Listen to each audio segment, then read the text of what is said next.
Nous sommes aujourd'hui à la Cité internationale universitaire de Paris pour la 2e édition de Droit de Cité, la grande rencontre des acteurs associatifs. Donc c'est vraiment une grande journée consacrée aux associations, à celles et ceux qui s'y engagent et qui a pour thématique pour cette édition la force collective associative, notamment sur la question démocratique. On l'a vu, la démocratie représentative n'est pas en grande forme, on pourrait dire ça. Donc nous, les acteurs associatifs, on est des espaces de la démocratie du quotidien. Et donc c'est cette démocratie du quotidien qu'on veut donner à voir à travers cette grande journée.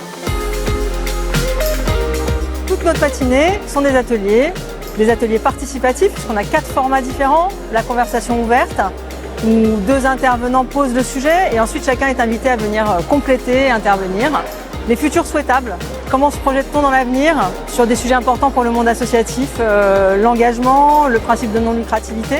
Le brainstorming collectif, en petits groupes, on réfléchit sur des sujets de société. Et enfin, le débat mouvant, c'est très interactif, là aussi autour de l'engagement ou de la façon dont on peut accepter toutes les différences pour inclure davantage dans les associations. Ça faisait assez longtemps qu'on demandait à ce qu'il y ait un événement qui rassemble les acteurs nationaux, territoriaux. Donc c'est très important de participer à cet espace qui génère du sentiment d'appartenance et puis qui génère aussi de la réflexion politique, et c'est aussi ça qu'on a envie de mener. Dès l'origine, la citoyenneté, c'est l'engagement dans la production du commun. Je pense que l'associativité, enfin moi ce que j'appelle l'associativité qui se développe dans la société, est extrêmement propice pour avancer vers de nouvelles formes de citoyenneté, en particulier dans l'engagement associatif.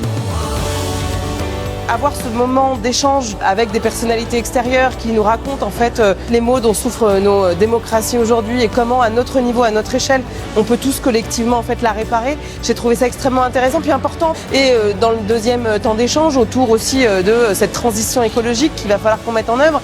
Qu'est-ce que ça implique en termes de transition pour nous tous, collectivement, à la fois dans nos structures, mais dans notre vie quotidienne, dans nos quartiers, dans nos entreprises. Je pense que c'est absolument indispensable en fait de prendre ce temps-là.